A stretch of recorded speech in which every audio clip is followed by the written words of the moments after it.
After the vintage year we saw for indie gaming in 2020, 2021 is looking ripe for being yet another magnificent time for new indie game releases. Welcome once more to Get Indie Gaming and to episode 4 of 5 in our annual series where we showcase some of the best looking indie games expected out this year we think you'll want to check out and add to your wish list.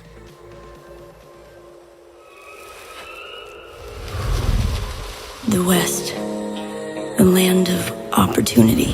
Let's begin, and in no particular order, with Weird West, which is the first game from Wolfeye Studios, which include alumni from Arcane whose previous credits comprise of such games as Prey, Thief and Dishonored. Weird West was first shown off at the 2019 Game Awards, with it promising an elegant-looking top-down RPG adventure that reimagines the Wild West, where lawmen and gunslingers alike share the dusty frontier, with what the press kit calls a multitude of fantastical creatures. We've not seen too much on this since the initial reveal back in late 2019, and a brief appearance on the PC gaming show in the summer of last year, although from what we have seen, Weird West looks strangely compelling with its isometric playstyle and distinctly dank and grimy aesthetic, coupled with a trailer that in places is somewhat uncomfortable to look at. Either way, we're excited to see what the folks at Wolfeye do with this one, with it being published by the always and ever reliable Devolver Digital, with it said to be coming onto PC with other platforms to be advised. At number 9 and expected out in March, Tunche is an attractive-looking hand-drawn adventure beat-em-up with a deep-rooted story, roguelike elements and couch co-op options for up to 4 players. Always a winner for us here at Get Indie Gaming, as well as a little pinch of what the developers are calling shaman witchcraft. Now all of that sounds an awful lot, and an awful lot of fun, and we're super keen to find out how it all plays. The developers have mentioned Tunche will feature a high-risk, high-reward combat system, and with up to 5 different playable characters, players will be able to pick and choose a character that best suits their style of play, with it coming to PC, PlayStation, Xbox and the Nintendo Switch consoles. Up next at number 8, Shady Knight dropped into our email box by way of a viewer a few days ago before this video went live. There's something going on here with the fluidity of the character movements that look pretty darn incredible. The game's aiming to be a first-person melee title with fluid platforming, and from this we think early footage it's certainly headed very much in the right direction to nail that kind of gameplay and overall aesthetic. While we think this might be somewhat of a push in calling this as having a potential release time frame within 2021, we wanted to provide it with just that little bit of a signal boost, and if this kind of game is something you like the look of and want to see more from, let us know down in the comments, while also clicking that wishlist button on the Steam homepage. And like all the games in this rundown, you can find a link down in the video description.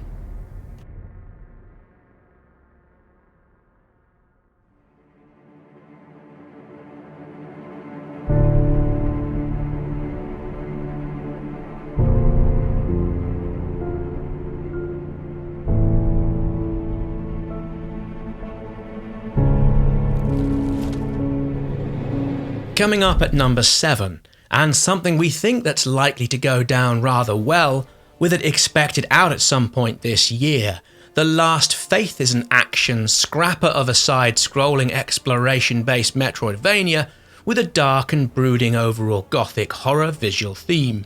In some ways, it reminds us of Blasphemous and a few other games from recent years such as Castlevania Symphony of the Night. Aside from the pixel artwork and wonderfully rendered backgrounds, The Last Faith has made it into our yearly ones to watch rundown series in terms of its combat, where the developers are promising a satisfying reactive combat system with a large number of different and distinctive weapons, where players are able to use special buffs to enhance their abilities while also having access to a variety of magic spells to further increase your combat ability.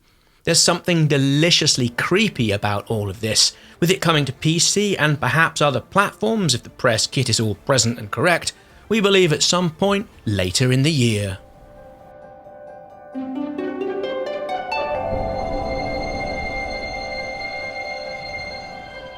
Moving on, and at number 6, And the latest from Fulbright, who you may remember gave us Gone Home and Tacoma, Open Roads is scheduled for release within 2021 for PlayStation, Xbox and PC. Now this has only recently been announced, with it featuring at the Game Awards back in December of last year, with it likely to deliver upon a mystery thriller premise, with it featuring a mother and daughter road trip, with the two heading out to discover a series of long abandoned family properties, while unearthing a number of mysteries and stories far darker than either of the pair of travellers could have imagined. Using a first-person perspective, together with a unique interactive dialogue system that keeps the narrative ticking along, we suspect if it's anything like the magic that's come from Fulbright before, then Open Roads is an odds-on favourite for our Game of the Year countdown come the end of the year. At number 5, we have yet another stunningly beautiful game with Venba, telling the story of an Indian immigrant family having moved to Canada in the 1980s, with it looking to share and tell us a story about the trials and difficulties in moving somewhere new, starting over, all the while trying to make a different country your home. Essentially, it's a narrative cooking game, with it having a multitude of branching conversations exploring different themes and challenges you and your family face in their day-to-day lives. It's all about love, family, loss, cooking and more. Venba should be coming to PCs in November.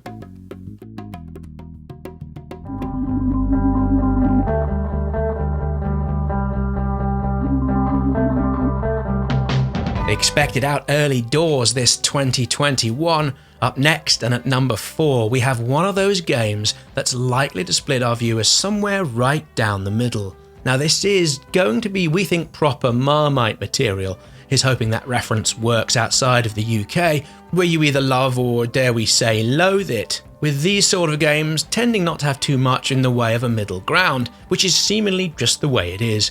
Raptor Boyfriend, a high school romance, comes from developer Rocket Adrift, with it being a dating sim and visual novel featuring a shy and awkward teenager looking for a spot of romance within an alternate reality 1990s high school. It all looks kinda quirky and comes with a cast of lovable looking humans and creatures such as a trendy looking velociraptor, Bigfoot and a fairy.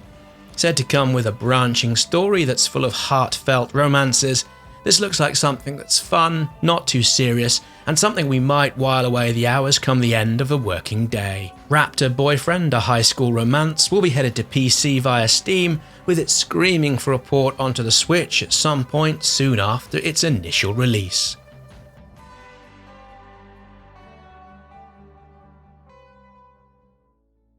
At number 3, and scheduled for a launch between April and June, Book of Travels is what the developers are calling a tiny and yet massive multiplayer online experience, all within what seems a richly painted and detailed art style. Inspired by classics of the genre, the aim here is for players to get out and about into the world, to seek out new places and other players, although you're likely to be encouraged to play the game in your own personal style and undertake your own, at times, private journey. Book of Travels is a fascinating concept, with it dripping with a fairy tale-like promise. There seems to be so much going on, and yet we're not altogether too sure what all of this actually is. There's as much we don't know about this as we know about it, so getting a further look and perhaps a play of this ASAP is supremely high up on our New Year's to-do list. Book of Travels looks every bit the captivating enigma, with it coming to PC via Steam.